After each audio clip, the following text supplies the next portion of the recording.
मित्रांनो, ह्या पूर्वीच्या भागात अध्यायात मी तुम्हाला एका हडळीची, एका प्रेतात्म्याची गोष्ट सांगतोय.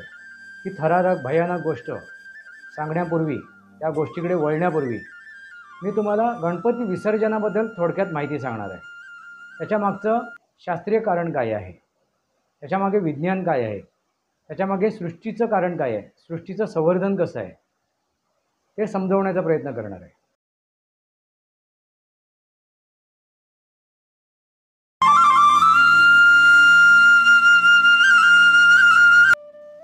नमस्कार मित्रांनो, सनातनी वास्तव या माझ्या शृंखलेमध्ये पुन्हा एकदा आपलं स्वागत. मी आपला मित्र राजेश वासंती साबाजी किळुसकर. मित्रांनो, ह्या पूर्वीच्या भागात अध्यायात मी तुम्हाला एका हडळीची, एका प्रेतात्म्याची गोष्ट सांगतोय. ही थरारक भयानक गोष्ट सांगण्यापूर्वी, त्या गोष्टीकडे वळण्यापूर्वी मी तुम्हाला गणपती विसर्जनाबद्दल थोडक्यात माहिती सांगणार आहे. त्याच्यामागचं शास्त्रीय कारण काय आहे, त्याच्यामागे विज्ञान काय आहे, त्याच्यामागे सृष्टीचं कारण काय आहे, सृष्टीचं संवर्धन कसं आहे, ते समजवण्याचा प्रयत्न करणार आहे. मित्रांनो, गणपतीची जी निर्मिती आहे हे तुम्हाला मी ह्यापूर्वी सांगितलेलंच आहे. ह्यापूर्वी आपण त्याच्यावरती चर्चा केलेलीच आहे. पार्वती म्हणजे कोण, महादेव म्हणजे कोण, आणि गणपतीची निर्मिती त्या मळापासून कशी बनली, म्हणजे पार्वतीच्या मळापासून, म्हणजे पृथ्वीच्या मळापासून, म्हणजे मातीपासून बनलेला तो गणपती, तो आपला अधिपती. आपण गण आणि तो आपला अधिपती. अशा गणपतीची आपण स्थापना करतो गणेश चतुर्थीच्या दिवशी, आणि 1.5 दिवसानंतर आपण त्या गणपतीचं विसर्जन करतो, किंवा 5 दिवसानंतर करतो, किंवा 11, 10, 11, 12 दिवसानंतर करतो. म्हणजे अनंत चतुर्थी जितक्या दिवसांनी येणार, बऱ्याच वेळा नक्षत्राप्रमाणे अनंत चतुर्थी ही मागे पुढे होते. 10 दिवसानंतर, किंवा 11 दिवसानंतर, किंवा 12 दिवसानंतर येते अनंत चतुर्थी. मग त्याप्रमाणे आपण अनंत चतुर्थीला आपण त्या गणपतीचं विसर्जन करतो. मित्रांनो, ही कालमर्यादा काय आहे, याच्यामागची कारण काय, याच्यामागे वैज्ञानिक काय, शास्त्र काय आहे, विज्ञान काय आहे, याच्यामागे सृष्टीचं कारण काय, सृष्टीचं संवर्धन काय, हे समजून घेणं गरजेचं आहे. मित्रांनो, जिकडे, ज्या प्रदेशात, ज्या ठिकाणी हवामानामध्ये आर्द्रता आहे, हवामानामध्ये दमटपणा आहे, म्हणजे पाण्याचा अंश आहे, अशा ठिकाणी 1.5 दिवसाच्या गणपतीचं विसर्जन होते. त्याच्या जर पुढे गेलं आपण त्या हवामानाच्या प्रदेशातून, असा आपण कोरड्या हवामानाच्या प्रदेशाकडे वळलो, म्हणजे उदाहरणार्थ आपण जर कोकणामधला जर विषय केला, तर कोकणामध्ये समुद्रकिनारा असल्यामुळे हवामान कसं दमट असते, त्याच्यात आर्द्रता असते, पाण्याचा अंश असतो. मित्रांनो, लक्षात घ्या. तसंच आपण कोकणाकडून पश्चिम महाराष्ट्राकडे वळलो आपण, कळलं की नाही, तर त्यानंतर हवा कोरडी होत जाते हळूहळू. म्हणजे सह्याद्रीची रांग ओलांडल्यानंतर, त्या सह्याद्रीच्या पलीकडे गेल्यानंतर हवामानामध्ये पाण्याचं प्रमाण कमी असते, आर्द्रता कमी असते. मग त्या ठिकाणी 5 दिवसानंतर गणपतीचं विसर्जन केले जाते.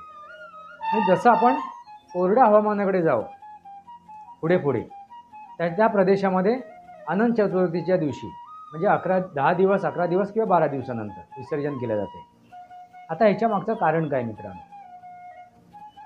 कोकणामध्ये 1.5 दिवसानंतर, पश्चिम महाराष्ट्रामध्ये 5 दिवसानंतर, त्याच्या पुढे गेल्यानंतर अनंत चतुर्थीच्या दिवशी, असं का? मित्रांनो, त्याच्यामागे शास्त्रीय कारण काय आहे? तर गणपती ही मातीची, त्या शाडूची माती आपण वापरतो आणि त्याची मूर्ती आपण बनवतो. त्या मातीपासून बनवलेला तो गणपती. अशा त्या आराध्याची जेव्हा आपण मूर्ती स्थापन करतो, त्याची षडोपचार पूजा करतो, त्यावेळी आपण त्याचा अभिषेक करतो. आणि अभिषेक आपण पंचामृताने करतो. त्याच्यात मध असते, गूळ असते, त्याच्यात तूप असते, दूध असते, असे अनेक पदार्थ, त्याच्यात 5 पदार्थ आपण टाकून त्या पंचामृताने आपण त्याची अभिषेक करतो. आणि ती षडोपचार पूजा करून आपण त्याच्यात प्राणप्रतिष्ठा करतो. प्राणप्रतिष्ठा करणं म्हणजे काय? तर ह्या पंचमहाभूतांची शक्ती एकवटून त्याच्यात आपण ती एका जागी आणतो, त्या मातीमध्ये, त्या मूर्तीमध्ये आपण बसवतो. त्या मंत्रोपचारामुळे, त्या मंत्रोपचाराचा हे वापर करून, आणि त्याबरोबर आपण त्याची ही षडोपचार पूजा करतो, अभिषेक करून. मित्रांनो, हे अभिषेक करतो ना पंचामृताने, त्या पंचामृताचा त्या मूर्तीवरती ती मातीची असते मित्रांनो. त्या मातीवरती काय होतो, संयोग होतो या मातीशी, या मातीशी त्याचा संयोग होतो. त्याच्यामध्ये ती ज्यावेळी आपण अभिषेक घालतो त्याचे जे द्रव्य आहे, द्रव पदार्थ आहे, तो त्याच्यात विरघळतो, काही प्रमाणात शोषला जातो आणि त्याच्यात काही सूक्ष्मजीव जन्माला येतात जे मातीसाठी पूरक आहेत. मातीसाठी पूरक आहेत असे सूक्ष्मजीव जन्माला येतात मित्रांनो. ही अभिक्रिया घडत असते, ती अभिक्रिया घडत असते त्या मातीबरोबर, त्या गणपतीच्या मूर्तीबरोबर. आणि ही जलद गतीने कुठे होते, तर ज्या हवामानामध्ये काय आहे, आर्द्रता आहे, दमटपणा आहे, पाण्याचा अंश आहे, तिथे ती जलद गतीने होते आणि तेवढं पर्याप्त असते. म्हणून तो 1.5 दिवसाने गणपती विसर्जित होतो कोकणामध्ये. हे आता कालचं परवाचं किंवा ह्या वर्तमान काळातलं विसर्जन नाही म्हणत आहे, कारण आता आपण ते सनातन विसरलेलो आहे, सनातनची व्याख्या आपण विसरलेलो आहे, सनातनचं वास्तव आपण विसरलेलो आहे. आणि आता जे आपण काय प्रकार करतोय ते निंदनीय आहे. असो, त्याच्यावरती आपण पुढे बोलू मित्रांनो. तर ते 1.5 दिवसानंतर त्याच्यावरती त्याची अभिक्रिया होते, संयोग होतो, ते जीव जन्माला येतात मित्रांनो. ते पोषक असतात त्या मातीसाठी, ते पोषक द्रव्य तयार करत असतात त्या मातीमधून. आणि अशी ती शाडूची मूर्ती, त्या मातीची मूर्ती आपण ज्यावेळी विसर्जित करतो आणि अशी विसर्जित झालेली माती तिचं विघटन होते, ती विरघळून जाते त्या पाण्यामध्ये. आणि ती विरघळून गेल्यानंतर जी माती राहते, ती माती वर्षभर जर तशीच ठेवली त्या पाण्यामध्ये, तर त्या पाण्यामध्ये ती राहिल्यानंतर त्याच्यामध्ये जे काय प्रक्रिया होणार आहे, क्रिया होणार आहे मित्रांनो, लक्षात घ्या. ती झाल्यानंतर वर्षानंतर ती माती जर आपण शेतीसाठी वापरली, झाडांसाठी वापरली, वृक्षांसाठी वापरली, वनस्पतींसाठी वापरली, तर त्याच्यातून पोषक द्रव्य त्या वनस्पतींना, त्या शेतीला मिळणार आहे मित्रांनो. लक्षात आलं का? मग ते 1.5 दिवसांनी, 5 दिवसांनी आणि अनंत चतुर्थीच्या दिवशी विसर्जित केले जायचे. पण हे मूर्ती कुठे विसर्जित केले जायचे, तर शेततळ्यांमध्ये. शेततळे, पूर्वी शेतांमध्ये असे तळी असायची, छोटे मोठे तलाव असायचे, त्या तलावांमध्ये ह्या मूर्त्या विसर्जित केल्या जायच्या, ना की नदीमध्ये किंवा समुद्रामध्ये. पण नदीमध्ये विसर्जन केलेली, ओहळामध्ये विसर्जन केलेली मूर्ती किंवा ती समुद्रामध्ये विसर्जित केलेली मूर्ती ती वाहून जाते, ती निकृष्ट दर्जाची होती, कारण ती राहतच नाही.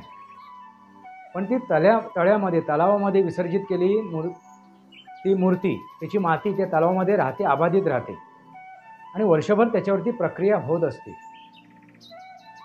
आणि त्याच्यात पोषक द्रव्य तयार होत असतात मित्रांनो. लक्षात घ्या, ज्या वनस्पतींसाठी, शेतीसाठी आवश्यक आहेत असे पोषक द्रव्य त्याच्यात तयार होत असतात. आणि अशी माती वर्षानंतर परत आपण पुढच्या वर्षी आपण म्हणतो गणपती बाप्पा मोरया, पुढच्या वर्षी लवकर या. त्याच्या मागचं कारण ते आहे.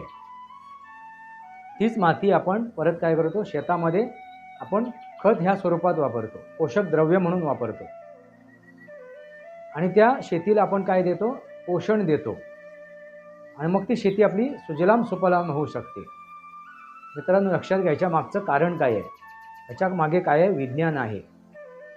ह्याच्या मागे काय, सृष्टीचं संवर्धन आहे. आणि ती तलावामध्ये विसर्जित केल्यामुळे त्या मातीचा आपल्याला लाभ उठवता येतो, फायदा उचलता येतो. त्या पोषक द्रव्यांचा आपल्याला लाभ उठवता येतो, फायदा उचलता येतो, त्या सृष्टीचं संवर्धन करण्यासाठी.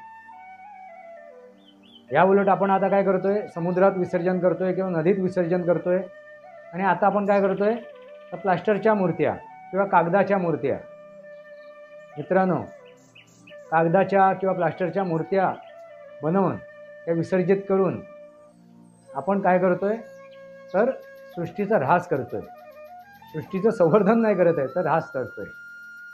ते पोषक द्रव्य नाही मिळवत आहे, तर आपण विषारी द्रव्य ह्या सृष्टीमध्ये मिक्स करतोय, मिसळतोय, विष पेरतोय आपण सृष्टीमध्ये. ही जी वर्तमान परिस्थिती आहे त्या परिस्थितीचा तुम्हाला मी परिस्थिती तुमच्यासमोर ठेवतोय. तर कृपा करून प्लास्टरच्या मूर्त्या बनवू नका. आणखीन कुठल्या पदार्थाच्या मूर्त्या बनवू नका.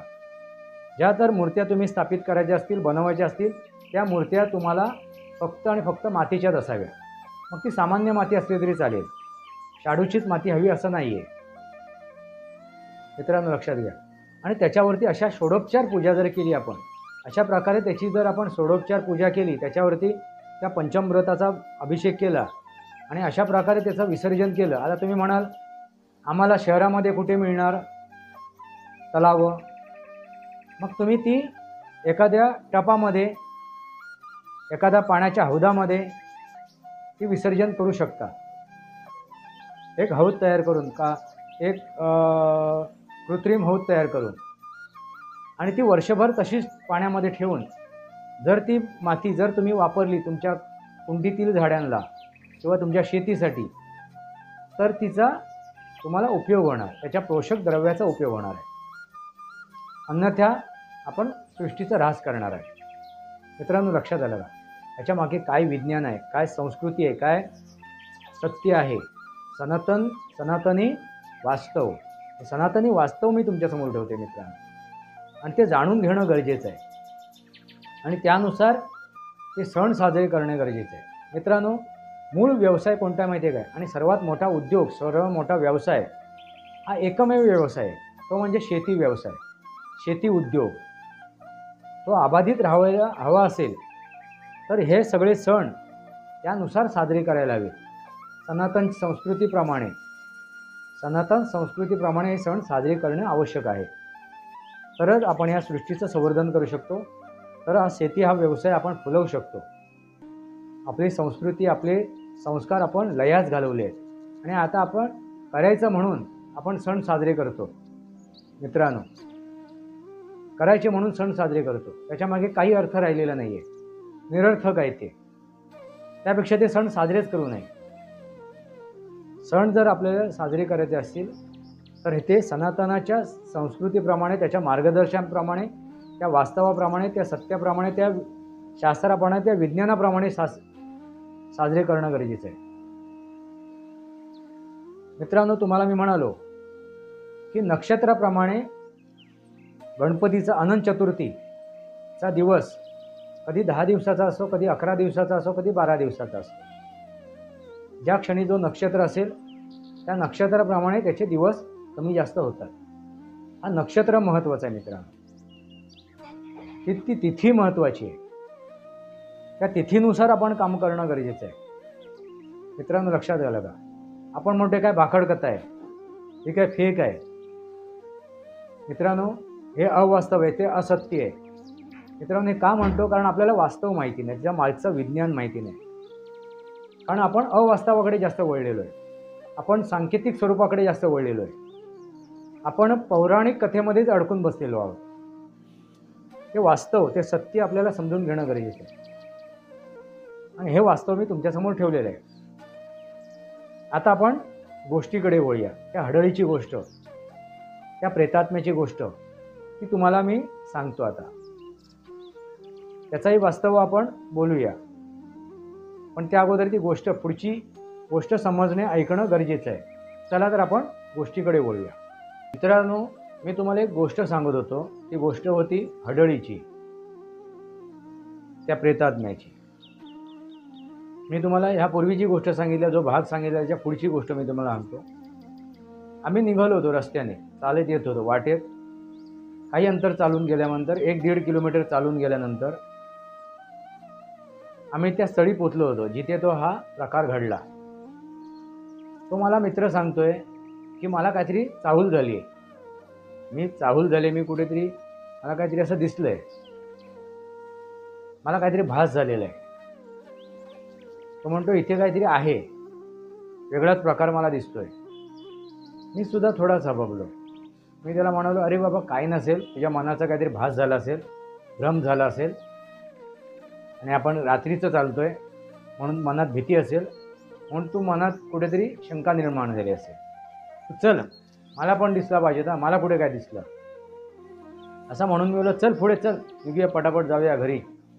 अजून 5-6 किलोमीटर आपल्याला घरी पोचायचं आहे, अजून आपण आपल्या गावाची वेश नाही ओलांडली आहे. असं म्हणून मी त्याला बोलतो, चल जाऊया. आपल्या गावाची म्हणजे त्याच्या गावाची. त्याच्या गावात मी पाहुणा म्हणून गेलो होतो. आणि मग आम्ही त्याला बोललो, मी थोडा पुढे चालत गेलो, काही अंतर चालत गेलो. तो मागेच थबकला होता, थांबला होता. मी पाठी वळून बघितलं, अरे काय थांबलास काय? त्याचं नाव संजय. अरे संजय चल, उचल चल, पाय झपाझप उचल, जाऊया घरी, लवकर जाऊन झोपूया, जाम झोप येते, झोप अनावर झाली आहे. मग तो मागे पुढे करत करत पुढे सरकला आणि माझ्यापर्यंत येऊन पोचला. आणि मग हळूहळू आम्ही पुढे चालायला लागलो. चालता चालता मी त्याच्यावर बोलतोय, काय झालं रे, काय असा झाला? काय नाही झालं, तू चल ना, आता घरी जायचं आहे ना, घरी पोचायचं आहे ना. असं काय बोलतोस, रागवलास काय? कशाला रागव तुझ्यावरती मी, तू चल ना. मी थोडंसं हे झालो, हबगलो. माझ्या मनात शंका आली की काहीतरी गडबड आहे, नक्की काहीतरी झालेलं आहे. ह्याला एकतर तो घाबरला असेल, किंवा तो माझ्यावर रागवला असेल, किंवा काहीतरी अशी अकल्पनीय घटना घडलेली असेल. म्हणून मी थोडासा हे झालो, सावध झालो. मी त्याच्यावर बोलतोय, पण त्याची भाषाच बदलली, त्याचा आवाजाचा टोन बदलला. मी म्हणालो, अरे काय झालं काय तुला, एवढं काय राग आला? अरे चल ना तू, कशाला विचारतोयस, कशाला डोकं खातोयस, चल ना. बाबा ठीक आहे चल, नाही डोकं खात, तू चल. मग मी पण गप्प राहिलो आणि काही अंतर चालून आल्यावरती आम्ही त्या गावाच्या सीमेवरती पोचलो. गावाच्या सीमेवरती पोचल्यानंतर तिथे सीमादेवता, त्या सीमेची देवता, त्याचं एक छोटं मंदिर होतं. ते पंचायतानं सुद्धा होती त्या मंदिराच्या अवतीभोवती. तर माझ्या डोक्यात विचार आला की आपण इथे थोडंसं जाऊया, आपण मंदिरात जाऊया आणि पहिली शहानिशा करूया, नक्की काय घडलं आहे ते, आणि मगच पुढे सरकूया, मगच पुढचा प्रवास करूया. कारण मित्रांनो, माझा सनातनीचा अभ्यास जेवढा आज झाला आहे त्याच्यापेक्षा काही प्रमाणात होता त्यावेळेला, काही प्रमाणात होता. म्हणजे आज जेवढा मला अभ्यास आहे, जेवढी माहिती आहे, जेवढं ज्ञान आहे, तेवढं त्यावेळेला नव्हता. पण काही प्रमाणात माझा अभ्यास त्यावेळी सुरू झाला होता, माहिती होती त्या सर्व गोष्टीबद्दल. म्हणून मी थोडासा विचार केला की आपण जरा इथे थांबूया. आणि त्याला बोललो, चल मंदिरात जरा जाऊया, दर्शन घेऊया. कशाला, आता मंदिर बंद असेल, रात्रीचं काय देव बसलाय का तुला बघायला? अरे हो बाबा, मंदिर बंद असलं तर आपण बाहेरून दर्शन घेऊ, बाहेरून पायरीला हात लावून येऊ ना, त्या उंबरट्याला हात लावून येऊ गाभाऱ्याच्या. नाही नाही मला यायचं नाही, चल तू घरी चल, चल थांबू नकोस. मग मला डाऊट आला की असा हा काय वागतोय. कारण तो जरासा आध्यात्मिक होता, देवाची पूजा वगैरे करणारा असा होता, थोडासा मागच्या विचारसरणीचा होता. देवादिकांवरती त्याचा अगदी पूर्ण विश्वास, पूजा अर्चा करणं, हे सर्व त्याचा आवडीचा होता विषय. मग अचानक काय झालं, अगदी मंदिरात यायला का तो नाकारतोय? मग मला डाऊट आला. मग मी त्याचा हात घट्ट पकडला आणि त्याला खेचत घेऊन जायला लागलो. तो मला मागे ओढतोय, मी त्याला पुढे ओढतोय, पण पूर्ण बळ लावून मी त्याला आतमध्ये खेचलं. त्या मंदिरापर्यंत गेलो, कारण ते मंदिर रस्त्याच्या अगदी जवळपासच होतं, रस्त्यापासून जवळच होतं. आणि त्या मंदिराच्या त्या परिसरामध्ये आम्ही प्रवेश केला. प्रवेश केल्याबरोबर हा जरासा भानावर आला, स्थिर झाला. आणि जो मला मागे खेचत होता तो एकदम, त्याचा हातसुद्धा ढिल्ला पडला. अरे कशाला खेचतो, काय करतोयस, मला बोलतोय तो. कुठे चाललोय, आपण घरी चाललोय ना. तर मी समजलो की नक्कीच ह्याच्यावर काहीतरी घडलेलं आहे विपरीत. आता हे जाणून घेणं गरजेचं आहे आणि तरच आपण पुढे जाऊया. त्यावेळी माझ्या मते काहीतरी 1-1:30च्या आसपासची वेळ झाली असेल. आणि मग आम्ही मध्ये प्रवेश केला.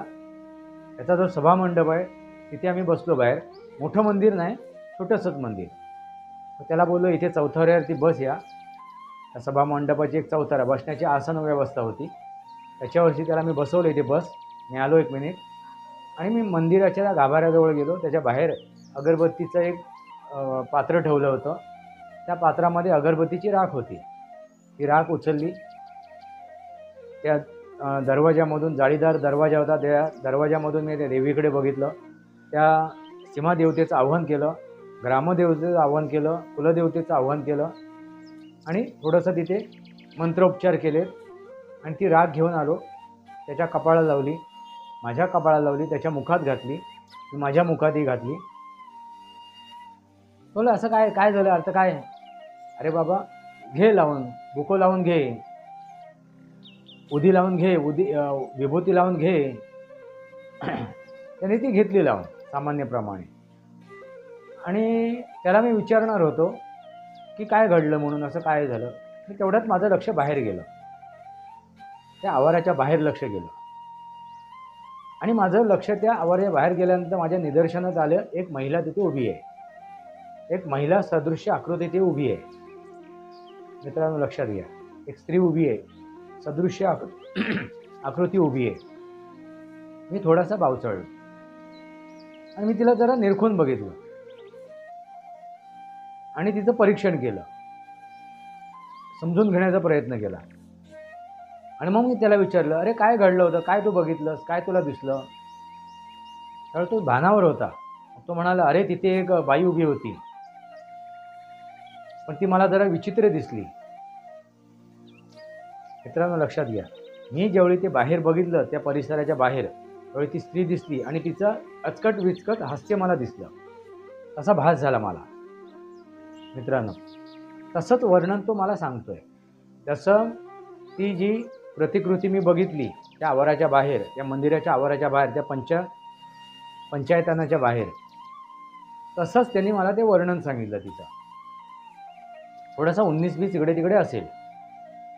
तर मी समजलो, येस हाच काहीतरी प्रकार आहे. मग मी विचार केला की बाबा आता पुढे जाणं चुकीचं आहे, ते बाहेरच दिसते मला. तो काय प्रकार आहे तो बाहेरच दिसतोय, त्या आवाराच्या बाहेरच दिसतोय. मग मी बोललो आता इथे थांबूया. मी त्याला बोललो, अरे थांबूया आता, आपण काय करूया, जरा उजाडून देत, इथेच जोरात झोपूया जरा, माका झोप जाम येता. आता ह्याला काय सांगणार, मी पण तो प्रकार बघितला आहे म्हणून, मला पण ती दिसलं आहे म्हणून. मी घाबरलो नव्हतो, कारण मला ह्या गोष्टीची जाणीव आहे. त्याला कसं तोंड द्यायचं, काय द्यायचं याची मला पूर्ण जाणीव आहे. कारण मनात कुठेतरी धाकधूक झाली, माझा मनात एक प्रश्न निर्माण झाला, कारण तो सोबत होता माझ्या. आता त्याला तरी कसं सांगायचं, आणि सांगितलं तर तो आणखीन घाबरेल. म्हणून मी त्याला सांगितलं की बाबा मला जाम झोप येते, वाटेत कुठेतरी चालता चालता मी कुठेतरी असं हे होईल, या माका लखनी येता, म्हणजे झापड येते डोळ्यावरती. मालवणीमध्ये त्याला लखनी म्हणतात. आपण हय झोपूया बाई, हयच पड या चौताऱ्यावरती, मागे पुढे झोपूया आपण डोक्या करून एकमेकाकडे. तो पण म्हणाला ठीक आहे चल, जबरदस्ती मी केली म्हणून तो तयार झाला. आणि आम्ही तिथे थोडासा आडवा झालो. पण आता पावसाळ्याचा दिवस ना, गणपतीचे दिवस होते, म्हणजे पावसाळ्याचे दिवस, तर थोडीशी ती दमट जागा होती आणि थंड पडलेली. आणि नुसते आता कपड्यावरती, अंगाच्या कपड्यावरती आम्ही झोपल्यानंतर काय होणार, अंग गार पडलं, आखडलं गेलं. मग तो वैतागला, राजू या काय माका बरा वाटणार नाही, इथे एकदम माझं अंग ह्या झाला, धरला. आणि तुका लय घाई झाली होती घरी जाऊची ना, भजनात गेलो असतो आपण, पुढे भजन केलं असतं. त्याला इच्छा होती ॲक्च्युली ती पुढची भजनं करायची. पण जबरदस्ती मी त्याला घेऊन आलो होतो. तो एक ग्राहक त्याच्या डोक्यात होता. मग नाही आता आपण थांबूया नको, माका आता थांबाचाच नाही, असा मी थांबूचा येत नाही, आता घराकडे जाऊन निजा या, म्हणजे घराकडे जाऊन झोपूया. बोला अरे बाबा थांब, त्याला सांगणार काय. त्याच्यानंतर मला ते दिसलं नाही, पण त्या क्षणी दिसलं. म्हणजे ज्या क्षणी मी तिच्याकडे तिथे बाहेर निरखून पाहण्याचा प्रयत्न केला तेव्हा मला थोडी ती आकृती दिसली होती. म्हणजे त्यांनी सांगायच्या अगोदर, असं नाही की त्यांनी मला काहीतरी सांगितलं आणि मला ते मनात आलं म्हणून ते दिसते, मनी वसे म्हणून स्वप्नी दिसे, तसा काय प्रकार नाही झाला होता. त्यांनी सांगायच्या अगोदर मला ते दिसलं होतं. मित्रांनो लक्षात घ्या. त्यामुळे मी थोडंसं संभ्रमित होतो. मग त्याला मी जबरदस्ती रोखण्याचा प्रयत्न केला. बाबा थांब, नाही नको, आज झोपूया, थांबूया, बसान हवा तर झोपा काढूया, काढोकात नको, आता माका जाम ह्या झाला गुंगी, आता बसान काढूया अडे काहीतरी आता माका पुढे जाऊचे तर ह्या ना असता, झोपान नाही असा, म्हणजे ताकद नाही असा, असं मी त्याला सांगतोय. तो थोडासा रागावला होता, त्याला भजनाला थांबायचं होतं. नाही, मी आता थांबवायचं येत नाही, घराकडेच जाऊया, चल तू उठ. आणि तो सरळ उठला आणि चालायला लागला. तर मी आता म्हणालो की बाबा काहीतरी अघटित घडेल मित्रांनो. आणि जसं आम्ही त्या आवाराच्या बाहेर गेलो आणि नेमकं मित्रांनो अघटित घडलं. ही भयावह स्थिती, ही थरारक स्थिती मी तुम्हाला पुढच्या भागात सांगेन मित्रांनो, कारण व्हिडिओचा विस्तार होतोय, मोठा होतोय, पुढच्या भागात सांगेन मित्रांनो. हे जे मी तुम्हाला सांगतोय ना, सनातनी वास्तव, त्या सणाचं वास्तव, त्या उत्सवांचं वास्तव, त्याच्यामागचं विज्ञान, त्याच्यामागेचं शास्त्र, त्याच्यामागे सृष्टीचं संवर्धन, सृष्टीची रचना, सृष्टीचं त्याच्यामागचं काय उद्देश आहे, उद्दिष्ट आहे, हे तुम्हाला मी सांगतोय, हे समजवण्याचा प्रयत्न करतोय. हे जर तुम्ही समजलं, सनातनचं वास्तव जर तुम्हाला समजलं, तर तुम्हाला कोणालाही गैरसनातनीला, तो सनातन मानत नाही, सनातनवरती विश्वास नाही, अशा व्यक्तींना तुम्हाला आमंत्रित करावं लागणार नाही सनातनमध्ये. तो स्वतःहून येईल, मनापासून येईल, स्वतःच्या इच्छेनुसार येईल आणि त्याला ते वास्तव कळलेलं असेल, त्याच्यामागचं विज्ञान, त्याच्यामागचं सत्यता कळलेली असेल. पण त्या अगोदर, त्याच्यापर्यंत पोहोचवण्या अगोदर ते तुम्हाला कळणं गरजेचं आहे, तुम्हाला माहिती असणं गरजेचं आहे. म्हणून मी विसर्जनाची गोष्ट सांगितली तुम्हाला गणपतीची गोष्ट सांगितली, गणपतीच्या निर्मितीची गोष्ट सांगितली, महादेवाची गोष्ट सांगितली तुम्हाला मी, म्हणजे त्याच्यामागचं वास्तव सांगितलं, पार्वतीचं वास्तव सांगितलं मित्रांनो. लक्षात घ्या याच्या अगोदरच्या व्हिडिओमध्ये मित्रांनो. आणि सनातन न समजल्यामुळे त्या ब्राह्मण समाजातील त्या महिलेची काय अवस्था झाली होती त्याचीही मी गोष्ट तुम्हाला सांगितली होती. पण ती गोष्ट बऱ्याच जणांनी बघितलेली नाही आहे, हे दुर्दैव आहे. म्हणजे आपण सनातनपासून का लांब राहिलो आहे, का वंचित राहिलो आहे, त्याला कारण आपल्याला जाणूनच घ्यायचं नाही आहे, आपल्याला समजूनच घ्यायचं नाही. पण आम्हाला मनोरंजनच करायचं आहे. आपल्याला मनोरंजनाच्या पलीकडे काही कळतच नाही, ज्ञानार्जन करायचं नाही आहे. हे दुःख आहे मित्रांनो. मी तुमचं मनोरंजनासोबत ज्ञानार्जनही करतोय. ही जी आता गोष्ट सांगतोय त्याच्यामागचं सुद्धा मी वास्तव तुमच्यासमोर ठेवणार आहे, त्याच्यामागचं वास्तवही तुम्हाला सांगणार आहे. ती प्रेत योनी म्हणजे काय आहे, ती प्रेतात्मा म्हणजे काय आहे, त्याच्यामागचं वास्तव मी तुम्हाला सांगणार आहे. फक्त गोष्ट म्हणून सांगणार नाही, ती थरारक आणि भयानक. हे वास्तव तुम्हाला कळणे गरजेचं आहे. म्हणजे तुमच्या मनात संभ्रम, तुमच्या मनात शंका कुशंका राहणार नाही आणि त्यानुसार तुम्ही त्या प्रत्येक परिस्थितीला तोंड देऊ शकाल. सनातन तुम्ही लोकांना सांगू शकाल, सनातनचं वास्तव तुम्ही सांगू शकाल. त्यामुळे माझी कळकळीची विनंती आहे, माझे व्हिडिओ तुम्ही अगदी पूर्णपणे पहा, सद्विवेक बुद्धीने पहा, जाणून घ्यायचा प्रयत्न करा, समजून घ्यायचा प्रयत्न करा. म्हणजे पुढच्या पिढीपर्यंत हा विचार जाईल, ही संस्कृती पुढच्या पिढीपर्यंत जाईल, आताच्याही पिढीला कळेल, वर्तमान पिढीलाही कळेल. आणि जे काय घडते आता या जगामध्ये, घटित अघटित, त्या गोष्टी सांगतील, त्याच्यावरती एक मर्यादा येईल, एक येईल, रुकावट येईल. म्हणजे ह्या घटित गोष्टी घडणार नाही जर वास्तव कळलं तर. मित्रांनो लक्षात आलं का? म्हणून माझे व्हिडिओ तुम्ही पूर्णपणे पहा आणि त्या दृष्टीने पहा, त्या विज्ञानाच्या दृष्टीने पहा, त्याचं वास्तव जाणून घ्यायचा प्रयत्न करा. ही माझी कळकळीची विनंती आहे. माझे व्हिडिओ शेअर करा, माझे विचार 4 लोकांपर्यंत पोहोचून देत.